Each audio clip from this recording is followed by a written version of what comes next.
कि वो जो सूर्य के आने से ही सब में प्राण संचरित हो जाते हैं। घन श्याम सुंदरा श्रीधरा, नभ में सूरज आया।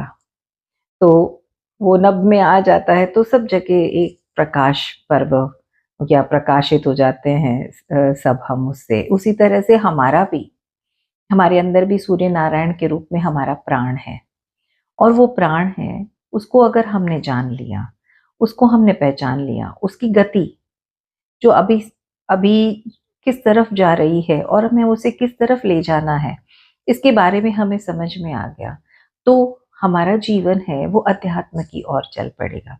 अगर कोई भी चीज जो बाहर है उसको हम अपने एग्जिस्टेंस को जानने के लिए लगाते चले जाएंगे, तो हमारा जीवन है वो संक्रांति उसमें आ जाएगी। हमारा जीवन में, हमारे जीवन में भी संक्रमण आएगा, लक्ष्य का संक्रमण, ध्येय का संक्रमण। और ये बहुत जरूरी है, क्योंकि अगर हमारा ध्येय परम हुआ तो हमारा जीवन भी परम होगा, परम श्रेष्ठ जीवन। उस श्रेष्ठता को प्राप्त करना एकमात्र जीवन का लक्ष्य होता है, और उस श्रेष्ठता को अगर हमने पा लिया और उस श्रेष्ठता के बारे में अंतर में प्रकाश भी हुआ और पता चला कि यही हमारी मंजिल है, तो जीवन जीने का मजा ही कुछ और है। और उसके लिए हमेशा हर पल उल्लास रहता है, और उसके अंदर एक एक जागृति बनी रहती है कि हमें अपने आप को जानने के लिए जो मार्ग चुना है, जो मार्ग गुरु महाराज ने दिखाया है, उस मार्ग पे हम चल रहे हैं और माइलस्टोन्स आ रहे हैं।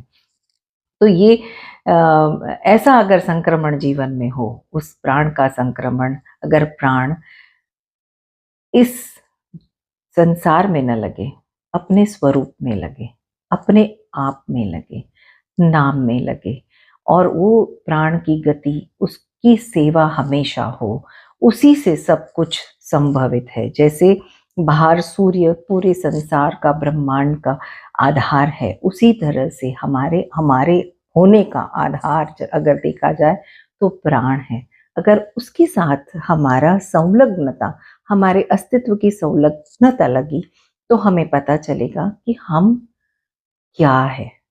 हम ये शरीर है, ये खोखा हमारा है, या फिर हम इससे परे एक चेतन तत्व के साथ जुड़े हुए उसी का अंश हैं। और अगर ये अंश समझ में आ गया, ये बात समझ में आ गई, और ये बात बराबर अंतर में धारित हो गई, उसकी धारणा पक्की हो गई, तो उसका हमेशा ध्यान रहेगा। हर चीज करते समय, चाहे हम व्रत करें, चाहे हम दान करें, चाहे हम मंदिर में जाए, चाहे हम